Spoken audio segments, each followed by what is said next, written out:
Vain is the longing to build heaven on earth. So here you have now the perfect nature, character of death, what he stands for.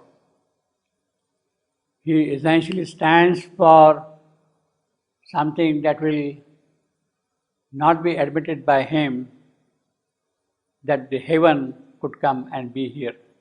He is therefore the greatest denier of the possibility of a divine life upon earth.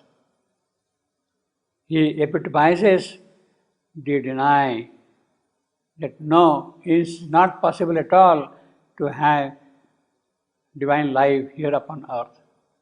And that is the statement which is making it vain is the longing to be. Now, of course, here at this point, he is talking in the context of the passionate heart of Savitri. It is your passion which is in fact defying, if at all, the possibility of heaven being built upon earth.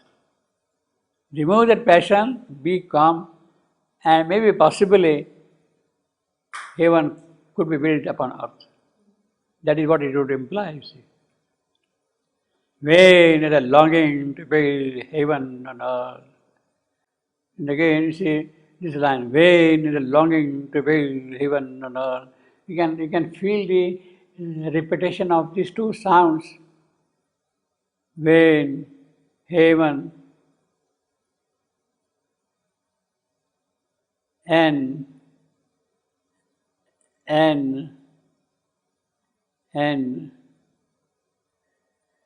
and vain is the longing to be heaven on earth. You see, four hands, four hands, and then of course. She asked us, especially how does Yama know that the Lord of Death, that Savitri is coming on earth to build the heaven on earth? Because the way she is talking, she is saying the dual power. She has said that already. Oh, she has already said that earlier. Vain is a longing, and again the alliteration of L and L here. Very interesting. So this is a very beautiful line. See, Yama is speaking, Death is speaking perfect, pure Cambridge English, you see. Vain is a longing to build heaven on earth. It's not ringing, that sound kind of thing, you see. Artificer of ideal and idea. Who are you after all? You are a creator, you are an inventor, you are a skillful person to design ideas and all that. Artificer of ideal and idea, you are talking of heaven coming here, you are a skillful person to bring those ideals and ideas here upon earth. It won't work. It's not going to work here. Artificer of ideal and idea. What is her ideal? The ideal is building heaven on earth. What is the idea? That this world will be the creation of the greater idea. This is the ideal. The idea is to bring that thing here. So there is a lot of metaphysics also in his argument, you see. Now, of course, artificer of ideal and idea, artificer of ideal and idea, you see, that is how it goes. What we have here is based on idea. There is the idea somewhere, and then that idea gets materialized, and then we have the objective world here. You think of a chair up there somewhere, the chair should be like this, and then you have a chair here in different forms and all that. So the idea of the chair is more fundamental, archetypal. and his physical presence here is a projection of that chair here upon earth, you see.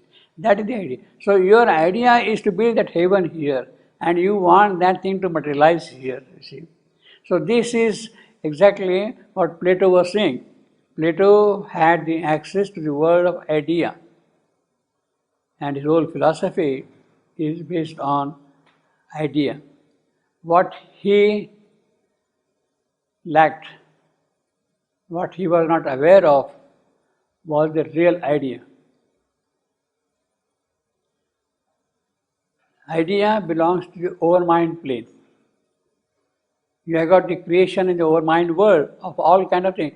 You want spectacles, you want this, you want that. Those are ideally present there, and then they get transmitted here ultimately. But what happens in the process of transmission? They undergo changes. It does not get fully reflected as it is up there. So what you see, our chair, our objects here are not really true to the idea which is there behind them up there. In other words, we live in the world of ideas, and therefore there are distortions, there are obviously therefore conflicts, and all these conflicts we see every day in our life, even now. This God, this religion, that religion, this theory, that philosophy, this ism, all these are real, they are all ideas. But when they come now here, then the conflict begins. Capitalism, communism, Marxism, whatever you want to call them, those are great ideas. In their own nature, they have some value and merit and truth also. But when they get into the operational field here, then the conflicts begin. Idea versus idea. See? That does not happen when it comes from the real idea. When the real idea materializes, then it does not lead to conflict. Idea belongs to the world of overmind. Real idea belongs to the world of supermind. The supramental real idea does not lead to conflicts then. So our religions, they are not really coming from the real idea. They are coming from the world of idea. Mind. So he is now carrying forward the same argument. Now earlier he was talking of vital, emotional, now he is talking of mental, and therefore the thrust is on mind, on thought, etc., etc. Mind, child of matter, in the womb of life. This is a perfect statement from the point of view of material evolution. After all, what is mind? It has sprung up from matter through life. Because life itself has come, according to this theory, from matter. The chemical formulation is what you call, a certain chemical formulation is what you call life. And it is out of life, mind has come. So mind, child of matter in the womb of life. This is a very complex statement. Child of matter in the womb. So he doesn't say fetus, you see. He is already a child in the womb. See. Child of matter in the womb of life.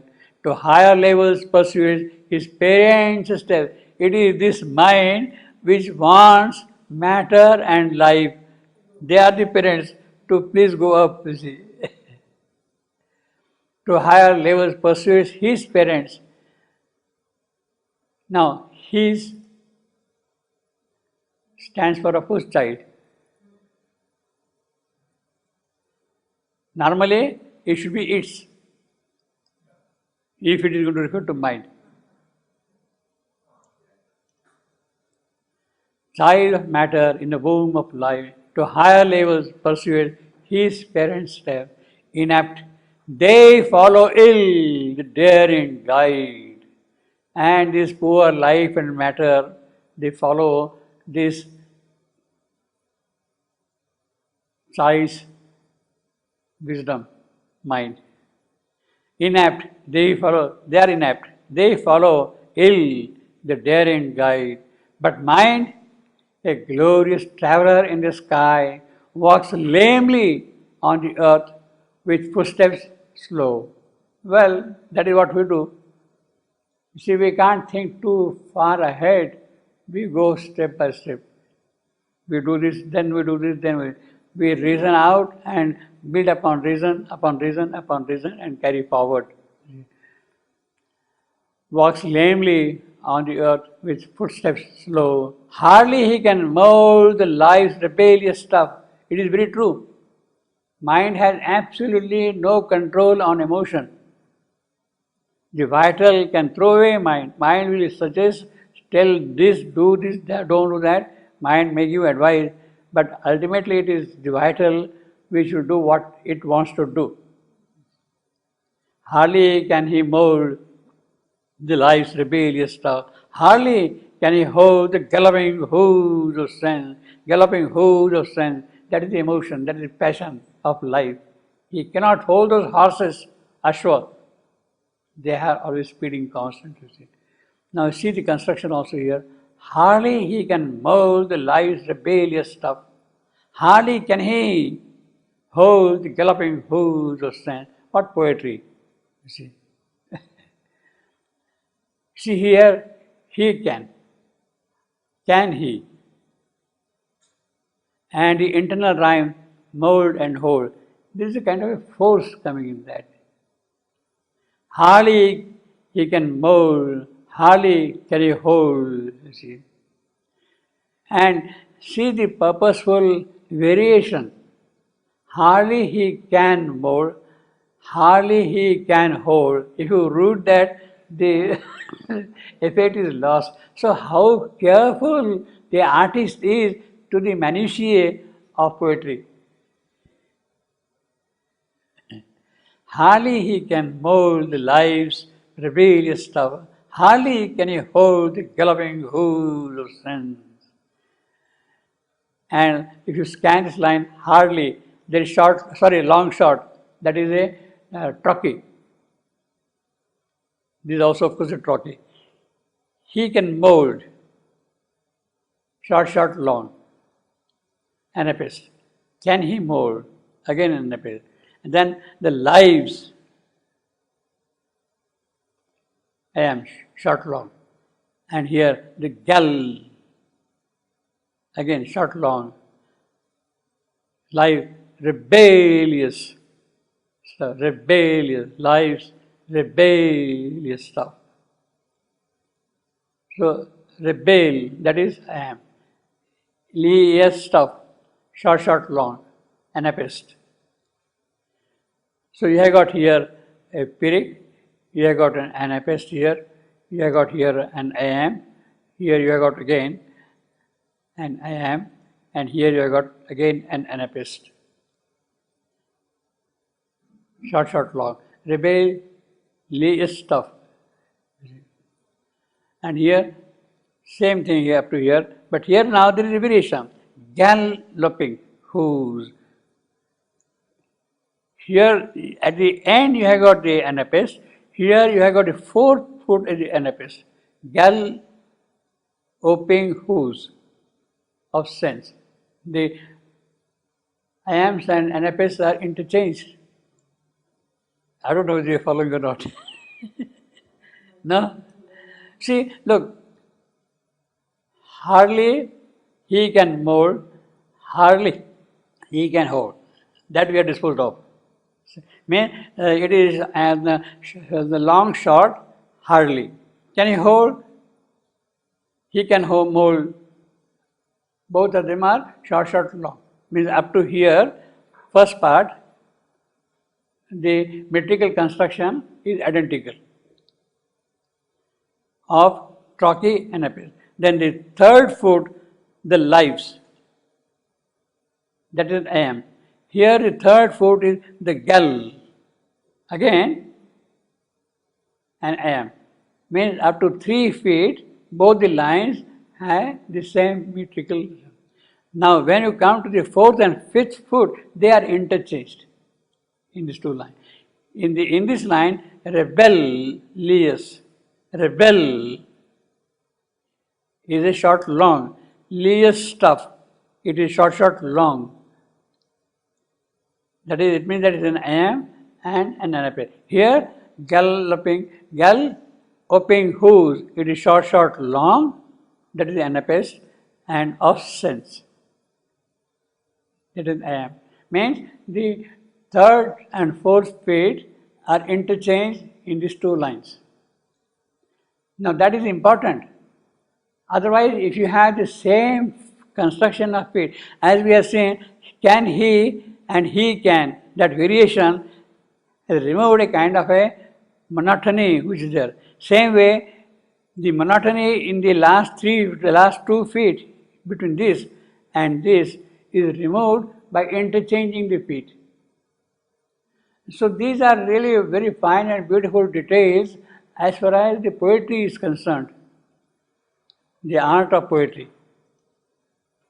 Hardly he can move the life's rebellious star, hardly can he hold the galloping who's of sense. See, there is no repetition. Now, if you interchange, then it becomes very big, you see. His thoughts look straight into the very heaven. He, of course, stands for that child, again, continues. They draw their gold from a celestial mine. They, who? These thoughts. These thoughts are drawing their gold from the celestial mines.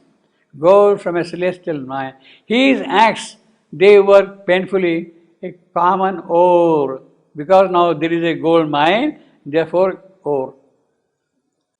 His acts, he is of course again of the child, and they are thoughts.